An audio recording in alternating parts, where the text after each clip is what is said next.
Hello everyone, welcome to my Black Ops Cold War Realism walkthrough, and this is Mission 5, Echoes of a Cold War.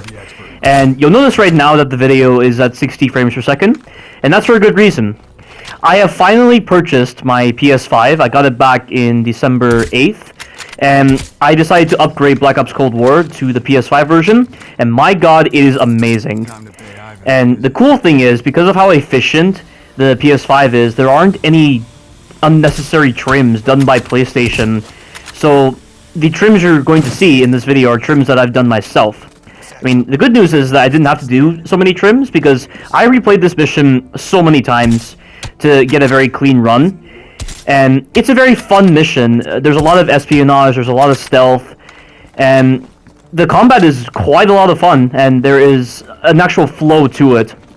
The only part of this mission that I don't like is the last part of the mission, because I have no idea how they programmed the last part of the mission where you're on the mainframe and you're just rising above the ground.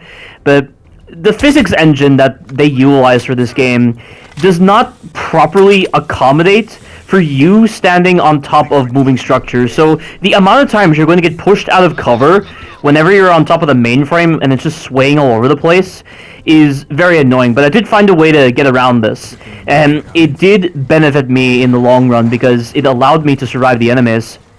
But I'll get to it once I get to that part.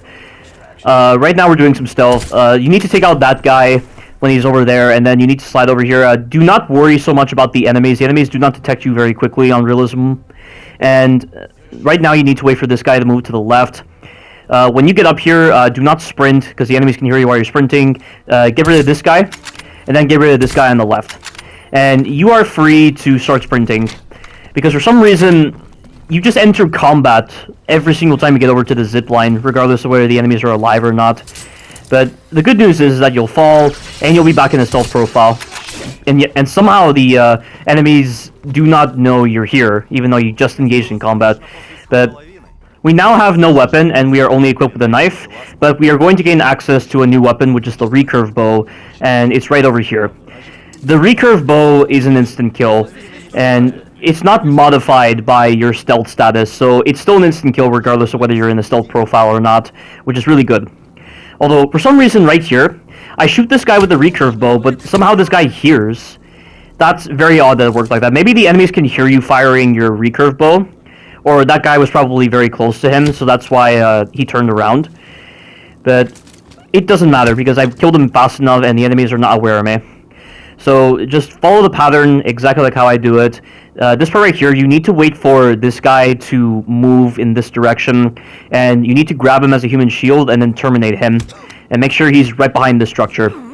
There is one guy that is looking at you, and there's another guy that's facing away from you. So what you're going to have to do is use your recurve bow on this guy, and then take out this guy.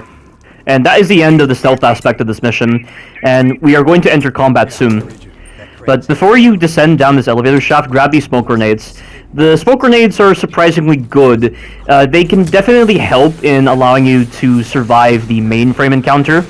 And you're only able to carry a maximum of 2 smoke grenades, so you've got to use them sparingly. But kill this guy, get over to this corner here, and wait for Belikov to start firing before you make your way over to this crate that is right in front of me. So he should be firing right now, which he does, and now is my chance to move. You will take hits every now and then when you're making your way over to this crate, but it doesn't matter. You will not die. Now, you're going to have to use your recurve bow to get rid of the enemies that are on top. They're always in the same general area. And now that they're dead, go ahead and climb up this ladder and pick up the sniper rifle. I'm going to take the time to get rid of this enemy with the recurve bow before I decide to go for the sniper rifle. You'll need a lot of instant kill options when it comes to dealing with a lot of the enemies. Of course, for the mainframe encounter, I do recommend you grab the Krieg 6, and the good news is that you do get a Krieg 6 when you kill one of the enemies that are sitting on top of the mainframe. And the enemies seem to die in one hit whenever you're doing the mainframe encounter, which is good design. But right now, I'm trying to kill these enemies with the sniper. I don't have the ability to do the human shield because my weapons will not allow me to utilize the human shield. And you see that just then? I somehow canceled out the rocket in midair when I shot that guy. That was really cool. But prep a grenade and then throw it over here to get rid of these two enemies, and you're going to need to be very fast right here. I was a little slow because I thought there was a guy around this corner, which there is, but he's not going to be able to see me as I'm making my way over here. Now you're going to have to use your sniper rifle to clear out the rest of these enemies. It's all very simple because the focus mode on the sniper rifle is so good. It slows down time and it delays the enemies from being able to shoot you, which is a really good design choice. And this Call of Duty game seems to embrace a lot of balanced design choices. Like, the encounters just don't feel so dragged out, and you have mechanics like the slow motion to allow you to balance out these encounters with the enemies, because the enemies have perfect aim in every single Call of Duty game, and it's no different in this one. And then with the one-hit kill option, it's really, really useful.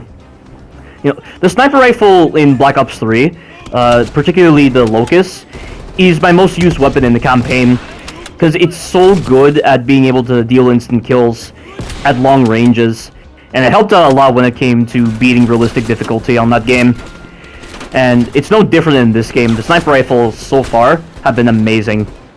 But there are a couple of enemies right in front of you. This is an opportunity to pick up some ammunition. And watch this. Where did these two enemies come from? They just came out of nowhere, and I was very lucky I didn't die just then. And Woods is pushing up right now, so they're gonna die, because Woods is very active in killing the enemies whenever he's moving.